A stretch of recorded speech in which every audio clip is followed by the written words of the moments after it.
Assalamualaikum warahmatullahi wabarakatuh. Jumpa lagi dengan saya. Semoga tidak bosan-bosannya ya kita menjalani kuliah online ini. Pada kesempatan kali ini kita akan berbicara mengenai apresiasi sastra untuk PGMI IAIN Kudus. Oke, kita mulai saja. Nanti kita akan membahas mengenai langkah-langkah mengapresiasi puisi. Nanti ada puisi yang saya buat, nanti kita coba untuk mengapresiasinya. Apa sih yang perlu ditulis dalam tugas mengapresiasi puisi? Yang pertama yaitu yang ditulis yaitu judul puisi.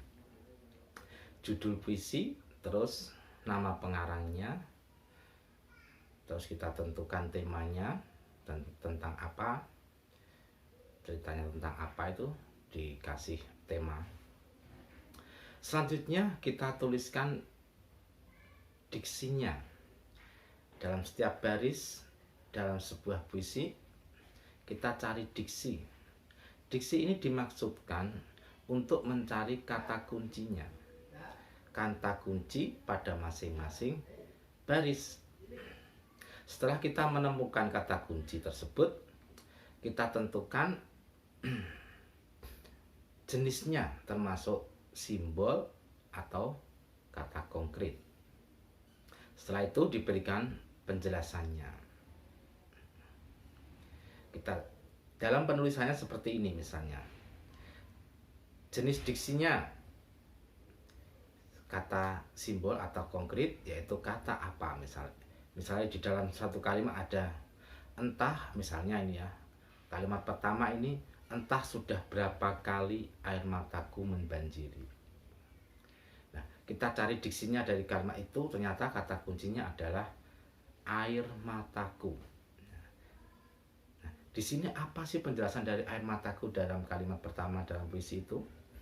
Misalnya dikasih penjelasan, air mataku yang dimaksud itu adalah air mata rakyatku. Misalnya seperti itu. Tentukan apakah ini kata konkret atau simbol. Seperti itu ya. Oh, ternyata kata konkret misalnya gitu. Benar-benar yang air mata gitu maksudnya, konkret. Setelah itu, setelah menentukan diksi pada masing-masing kalimat dalam sebuah puisi itu dan memberikan penjelasannya, apa yang harus kita lakukan? Kita menentukan rima. Rima. Apa yang ditulis dalam rima tersebut? Rima misalnya pada bait pertama, rimanya beraturan atau tidak beraturan. Rima di akhirnya apa? U terus A misalnya gitu ya. A U, itu kan namanya tidak beraturan. Ditentukan pada bait pertama rimanya seperti apa, pada bait kedua rimanya seperti apa. Ditentukan beraturan atau tidak beraturan. Kalau tidak beraturan, tulis tidak beraturannya seperti apa. Kalau beraturan rimanya seperti apa. Kalau perlu juga tuliskan kalimat yang mendukungnya. Oke, selanjutnya setelah kita selesai mengumpulkan data-data dari rima tersebut, kita langsung saja ke majas. Dan sebuah puisi tentu tidak terlepas dari majas-majas yang digunakan oleh seorang penyair tersebut atau orang yang membuat puisi itu. Banyak majas-majas. Kita tentukan majas apa saja. Kita beli buat suatu kolom seperti tabel itu. Kita jenis majasnya apa, kalimatnya bagaimana, pada bait berapa kita temukan majas itu dicatat semua. Berarti misalnya pada bait pertama, entah sudah berapa kali air mataku membanjiri, ada misalnya itu majasnya hiperbola, jadi melebih-lebihkan, membanjiri air mata sampai banjir, itu kan majasnya hiperbola itu pada bait pertama misalnya.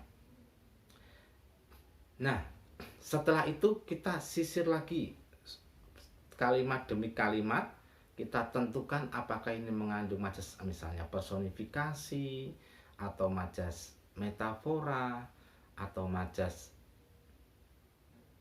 dan yang lainnya, pars pro toto atau yang lainnya. Kita tuliskan dalam sebuah kolom, temukan majas-majas yang terkandung di dalam puisi tersebut. Selanjutnya, setelah kita selesai menemukan majas-majas dalam setiap kalimat atau setiap bait dalam sebuah puisi, apa yang selanjutnya kita tentukan yaitu amanat. Kita catat amanat apa saja yang ada dalam sebuah puisi. Tentu saja kita telah mengetahui amanat adalah pesan yang ingin disampaikan oleh seorang pengarang puisi tersebut kepada pembacanya atau kepada konsumen puisi itu. Dia pasti mempunyai pesan-pesan, baik itu pesan moral, pesan sosial, pesan agama, dan lain sebagainya. Pesan ini tentunya adalah hal-hal yang baik, bukan pesan yang jelek ya. Meskipun puisi itu mengandung unsur-unsur yang kejam misalnya, itu pasti ada pesan yang baik di balik cerita-cerita yang tidak baik. Misalnya hikmahnya itu ya. Pesannya apa? Sebenarnya ini pengarang ini ingin memberi pesan pada kita itu apa? Kita tuliskan pesan-pesan yang dapat kita tangkap dari sebuah puisi tersebut. Selanjutnya setelah pesan-pesan itu, kita tentukan lagi tipografi. Tipografi itu bentuk dari sebuah penulisan. Banyak sekali penulis ini membuat tipografi pada puisinya dalam menulisnya. Ada yang sejajar dari kiri, ada yang sejajar kanan, ada yang rata tengah, ada yang zigzag, macam-macam. Nah, kita tentukan tipografinya dalam puisi yang nanti akan ditentukan. Oke, setelah itu kita langkah selanjutnya yang perlu ditulis yaitu penilaian. Penilaian ini isinya tentang apa? Berikan penilaian. Penilaian ini bisa berupa baik buruknya. Baik buruknya dalam penulisan, baik buruknya dalam kaidah, kekurangan kelebihannya. Nah itu, baik buruk ini kekurangan dan kelebihannya itu ya, kita tuliskan. Misalnya bahasa yang digunakan vulgar atau bagaimana itu kekurangannya. Nah, nanti penilaian ini berisi kekurangan, kelebihan serta kritik Anda terhadap puisi yang telah disajikan tadi. Oke. Langkah yang terakhir yaitu membuat suatu kesimpulan. Kesimpulan ini maksudnya bagaimana?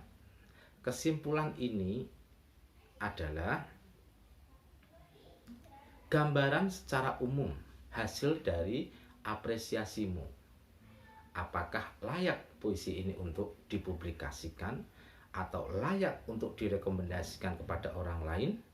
Berikan penghargaanmu kepada sang pembuat puisi ini dalam sebuah kesimpulan yang kamu buat. Oke, sudah dapat dimengerti? Saya ulangi pokok-pokoknya. Yang pertama tadi, yang perlu ditulis yaitu judul, terus nama pengarang, kemudian tema. Terus selanjutnya diksi yang terkandung. Itu bagian kedua ya. Diksi yang terkandung. Diksi yang terkandung ini berisi tentang jenis katanya. Kata konkret, apa kata simbol, kalimatnya mana yang menunjukkan, yang kamu temukan bahwa itu kata konkret. Terus kata kuncinya. Kata kuncinya apa? Terus berikan penjelasannya. Seperti itu ya. Diksi berarti ada kata kunci, terus jenisnya itu apakah kata konkret atau simbol, terus terdapat pada bait berapa, baris berapa, kalimatnya bagaimana. Itu nanti untuk diksi. Nah, diksi ini semuanya, setiap baris harus kamu temukan diksinya yang sebagai kata kunci. Oke, selanjutnya yaitu rima. Seperti tadi, rima ada yang beraturan, ada yang tidak beraturan. Terus kamu tulis bait pertama rimanya seperti apa, ditulis seperti itu, beraturan atau tidak beraturan. Dan selanjutnya untuk bagian selanjutnya yaitu majas. Majas kita koreksi benar-benar, dalam setiap bait mengandung majas apa saja kita tulis. Majas hiperbola misalnya tadi ya, entah sudah berapa kali air mataku membanjiri. Nah itu bait berapa, kalimatnya bagaimana, majasnya apa. Itu. Selanjutnya amanat. Amanat adalah tadi ya, pesan yang ingin disampaikan oleh pengarang kepada pembaca. Tulisnya pesan-pesan religi, ada pesan moral, pesan kemanusiaan misalnya, dan lain sebagainya. Apa yang kamu temukan di situ ditulis. Selanjutnya tadi tipografi. Setelah tipografi itu bentuk ya, bentuk dari penulisan puisi itu sendiri. Ada rata tengah, rata kanan, rata kiri, zigzag, dan lain sebagainya. Setelah itu bagian yang selanjutnya itu penilaian. Penilaian ini adalah berisi kelebihan kekurangan dari sebuah puisi itu. Selanjutnya diberikan apa? Kritik dan saran. Yang bagian terakhir yaitu kesimpulan. Kesimpulan ini berisi tentang gambaran umum setelah penghargaan kamu kepada sang penulis puisi. Oke, pada kesempatan ini nanti ada puisi yang ditulis di bagian belakang video ini. Ada puisi yang saya buat untuk Anda semua. Nanti bisa ditulis kembali puisi itu untuk diapresiasi bersama-sama. Itu sebagai tugas kamu. Semoga tidak berat ya, ini tidak memberatkan ya, semoga ya. Oke, pertemuan kali ini kita cukup sampai sekian. Assalamualaikum warahmatullahi wabarakatuh.